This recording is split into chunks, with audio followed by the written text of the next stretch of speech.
Good evening, I'm Aarti. This is CBC News Toronto at 11. His business hasn't opened yet, but already it's the center of a controversy. Welcome to CBC News Toronto. I'm Dwight Drummond. I'm Aarti. Anne-Marie is away tonight. A man who was already on probation is now wanted for an attack on the TTC. He's accused of stabbing a Good Samaritan. Aarti is following Obama's trip. She joins me live from Washington. So why is Obama making this trip to Colorado right now, Aarti? Well, Colorado, as you mentioned, has recently passed some of the toughest gun legislation in the country. The government has left the door slightly open for the Petronas takeover, saying the company now has 30 days to make an appeal. So a takeover could still be in the future. Aarti, CBC News, Toronto. Aarti kicks off our coverage from the convention in Toronto. Aarti? Well, it certainly is a celebration here tonight as history was made. The crowd is loud and proud. Kathleen Wynne will be the next Premier of Ontario. And the next Premier of our great province, Kathleen Wynne! It was a battle that came down to these two women. After 3 ballots, Kathleen Wynne has come out on top. This was the easy part. This was the easy part. Now we have the challenges ahead of us. Tonight, she's making history in Ontario and in Canada as this country's first openly gay premier.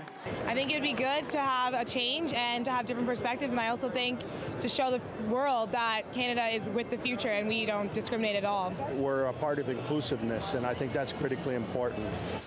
Wynne was first elected to her Toronto riding in 2003. She's held a number of cabinet positions: education, transportation, and municipal and Aboriginal affairs. She has the experience, but no doubt governing in Ontario will be an uphill battle given the challenges facing the province.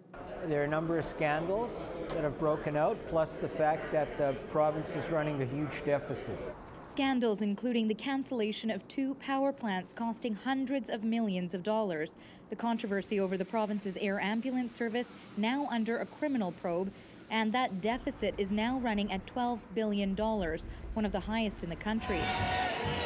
But the most visible challenge today, a series of intense labor disputes, especially with teachers. When the government loses sight of who it is that they're representing. The first priority should be to let us back to the table. Stand pat, I don't think, is really a viable option for this party. It has to show that it's different from the McGuinty government, which had become, unfortunately for the people in this room, rather unpopular.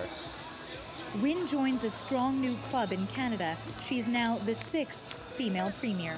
Former Liberal leader Lynn McLeod says things have come a long way. But I think the fact that their being female is a fact and not a factor is terrific. When I was running for leader, we overheard some of the young Liberals at one point say, well, how could she be the leader? She looks like my mother. A big step for women in Canada, but there's still a long road ahead. 52% of our population is women. When we see that kind of representation in government, in legislative assemblies and municipal government, then I would say that our job is done. So Wynne is celebrating tonight, but she may not be in the Premier's office for long. The Liberals hold a minority government, and they could be forced into an election as soon as this spring. Kim? All right, thanks, Aarti. Police fear there could be more victims after a 24-year-old man was charged with sexually assaulting a 5-year-old girl at her daycare. Peter Ackman now with what parents need to know about where their children are staying. Let's start over to Aarti, who's following the latest on new charges for Gordon Stuckless. Well, I'm just outside of the former Maple Leaf Gardens, and this is where Gordon Stuckless worked between the period of 1969 and 1988, and it is also one of the places where he sexually abused a number of boys during that time period. Today, police announced new charges. No comment. No apologies today. Already convicted of sexually abusing 24 boys, Gordon Stuckless is now facing 15 new charges alleging sex crimes against children. Ultimately, it was an order at another institution to stay out of Smith's cell unless she stopped breathing that would lead to the teen's death after she tied a ligature around her neck. Aarti, CBC News, Toronto. As Aarti reports, the incident highlights a worrying culture spreading on the web. It's the message on this Facebook page that's raising red flags. It's repulsive. It's disgusting. A post on the page provocatively called Epic Hookup Fails. Anonymously, someone writes, "I managed to find this girl around the end of the night. She could barely walk." He then writes about having sex with the girl. No verbal consent was needed. We called the police and notified them about the post. Humber College had the page taken down. The school says it wants to find out who's behind the post. There's also the issue of the investigation of whether it's a real incident or a quote-unquote story. But the student who reported the post says the cavalier attitude behind the comments, true or not, is the problem. Whether it's a joke or not, it's like condoning a rape culture. This expert on bullying says bragging about assaults isn't new.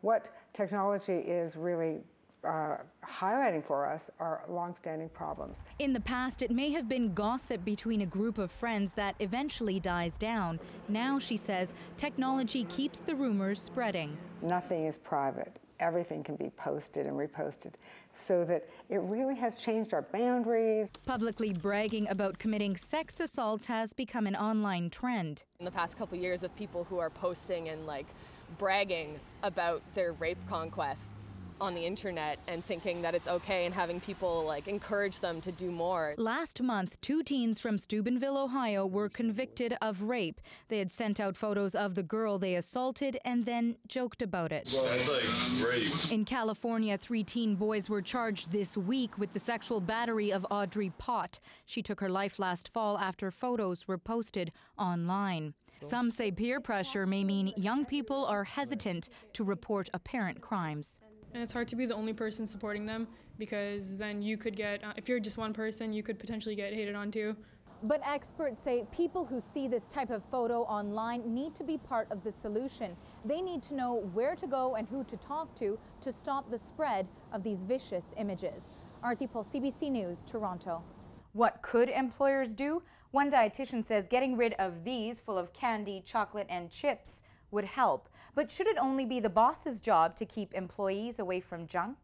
Aarti Pohl is following the latest developments. She joins us live from our Washington bureau. Aarti, how seriously are the U.S. and South Korea taking this latest move by the North then? Well, very seriously is the short answer. Both South Korea and the U.S. are watching closely what's happening in North Korea. Khadr was born in Toronto, and Aarti Pohl has the reaction from there today. Imam Ali Hindi has long been a friend of the Khadr family, and he had looked for news daily on Omar. He says just last week, the family had a hunch that if Khadr returned, it would be a quiet entrance into the country. Some of them, he said, I know Omar will come, but he will come very late on Friday or weekend or something, so not too much publicity, and they will find out that you're already in Canada. And this is exactly what happened. Hindi was particularly close to Khadr's father. Ahmed Saeed Khadr had well-established al-Qaeda links and connections to Osama bin Laden. He was killed shortly after his son's capture. I have been was contact with the family, and of course they were hoping for this moment very badly, just to be able to at least to visit him. Knocks on the family's door today went unanswered, even though their van was parked outside. A separate visit to Khadr's grandmother's home was not welcomed. You don't want to make any comment? The lawyer for the family says Khadr is relieved. He's been anxiously awaiting this day for over a decade. There's no question that the wait has been very painful for him, and he has desperately wanted to return home to Canada. Meanwhile, this member of the congregation at the Khadr family's mosque says their doors will always be open to Omar. We have to welcome him. He's our son, he's our family, he's from the society. Omar Khadr's lawyer said today, now that he's returned to Canada, Khadr looks forward to the day when he can prove to Canadians that he wants to be a contributing member of society. Aarti Pohl, CBC News, Toronto. Thank you for watching. Have a great night.